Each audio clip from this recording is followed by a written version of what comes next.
The Shimano Road disc caliper is pretty good design, but it does have one fundamental flaw.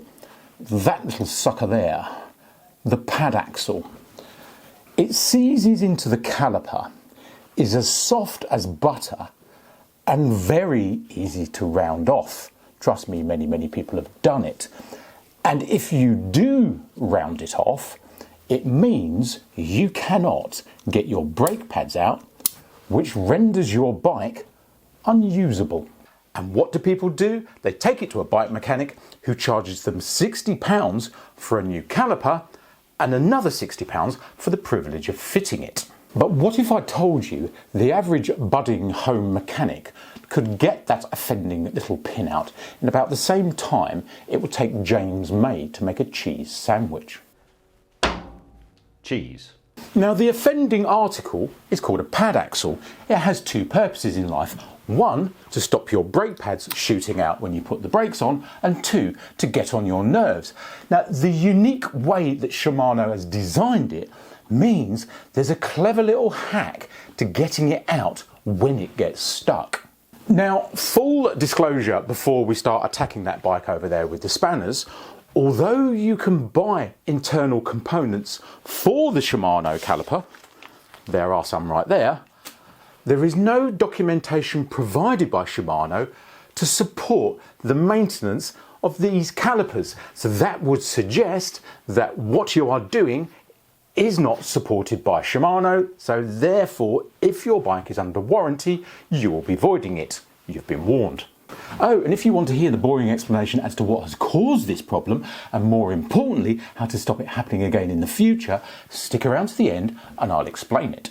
Now, the great news is, to do this job, you're only going to need a couple of tools: 4mm hex bit, T30 Torx, 8mm spanner, and some pliers, or if you've got one, a good old vice. Oh, and some brake cleaner and a cloth, preferably one a bit cleaner than this one.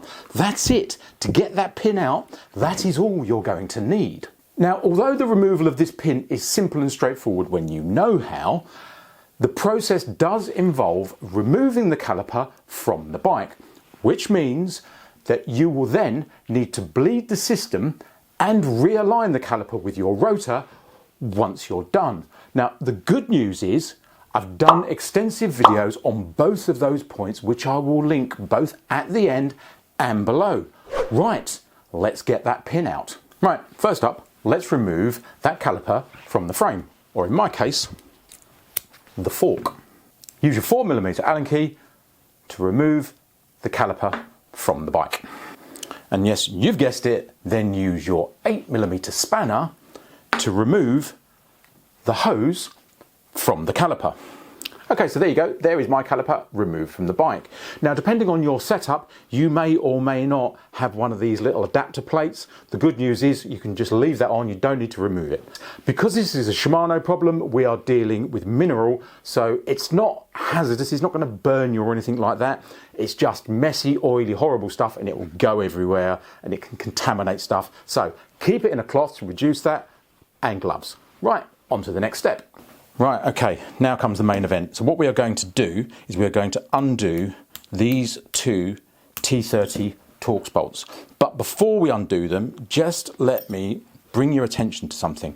Notice the difference in the size of the heads. They're both T30s, but the size of the head is different. There's good reason for that. Note which way round they go and don't put them back in the wrong way round. But just note that. Now, make sure that these heads are perfectly clean. Get a pick or a wire brush or something and clean those out. We don't want to be rounding this one off as well.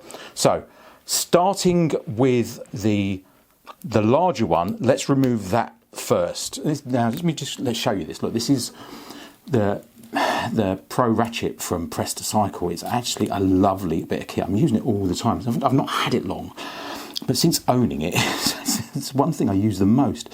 What I like about it, you've got your ratchet, like so, but you can use it as a T or as a normal ratchet like that, or you can put the bit straight in the end, but you've also got this end here. So when you're doing stuff like this and you want to get a good hold of something, it's fantastic. And it comes with all these different heads. I'll put a link in the description below, and I'm working with these guys now a bit, so they're giving me a discount code and stuff, so you can get a discount on this. I think with the discount code it works out about £25 for the whole set, so it's well worth it. Let's undo the large one first. So as I say, make sure it's really clean, grab hold of it nice and tight, hold it firm, and then snap it undone. There you go. And then we can just whiz that undone. You'll find that the one with the larger head doesn't give you a great deal of resistance, but the one with the smaller head will. So let's just line that up so that it goes through like that, right? Now as you start to undo this, because of the pin, the spring in the pads, it's gonna start lifting on you. So let's just hold it down and wind that out, keeping our finger on everything. And now you might get a bit of oil leak, but just very carefully lift. Now you'll notice that when you lift, the axle stays. Now carefully lift this away. Bit of dirt around there, it's not unusual. And there is your pads. Now you can get your pads out. You've got a bit of pressure on it, that's why it's playing up a bit. There you go, and that is all out. And now what you have done is you have fully exposed the back of the pad axle, so you can either get a pair of pliers on the back of it and undo it, or put it in a vise.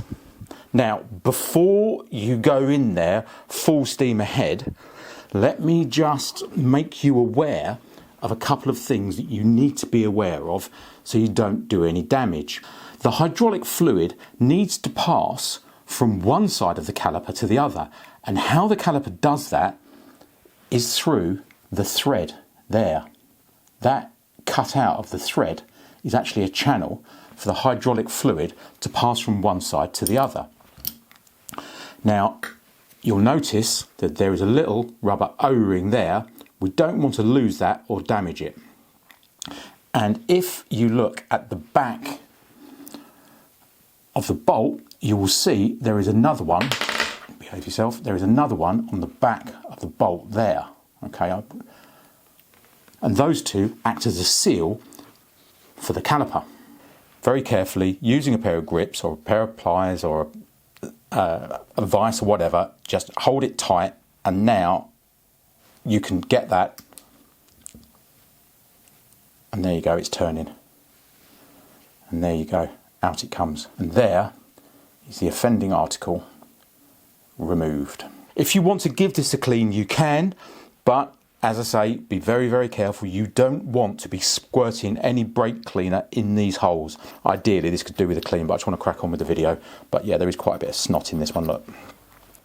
And once you're done, all you now need to do is offer them back again. And remember that one with the O-ring in the back, the larger one, goes with this here.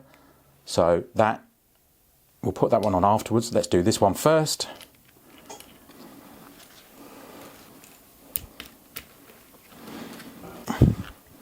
And then the other one, you can see the recess for the O-ring, look.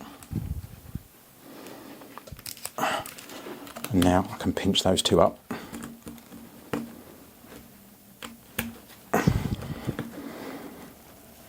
And there we go. We now have a caliper with the pads removed, ready for new pads and a new pad axle. Sorted. Finishing off, a little bit of brake cleaner, and as I was saying earlier, it's a reverse process. Now, I did say earlier on in the video that I would explain what has happened here, because we can all learn a lesson from this, not just people that have been affected by this unique problem. Now, you get metals like a steel and an alloy, and you bring them together and add moisture, you end up with something called galvanic corrosion. And basically what's happening there is a reaction, and the two metals literally join together like that. And that is what has caused this problem. But if you think about your bike and you think about how many bolts you've got on your bike that are steel, that are going into an aluminium thread. If you think your frame, for example, where your mudguards mount and all that sort of stuff, your bike is going to be covered in them. So, as I say, we can all learn something from this. Now, there are a few ways to prevent galvanic corrosion. One of them, remove any water from the from the mix. Good luck with that one. Another way, people say, apply a bit of grease. Yes, that can help, but it's not the best way to deal with this kind of problem. The best way to deal with galvanic corrosion is to use a copper grease, or as your car mechanic will call it, copper slip. And all I do with this, I have on my pegboard, I've got various syringes with various concoctions in them, and you literally, I've just got a little bit in there, and every time I do a thread, I just squirt a tiny little dab on the end and just spiral it into the thread. Done. When that bolt goes in, that copper grease will prevent that galvanic corrosion. Now, what you now need to do is you need to put your caliper back on your bike, and you're going to need the bleed system. So reverse the process, reattach your caliper, put your bleed block in, bleed the system, and to do that you need to watch that video up there. And then what you're going to need to do is you're going to need to centrally align your caliper with your rotor. And to watch a video how to do that, click there. Thanks for watching.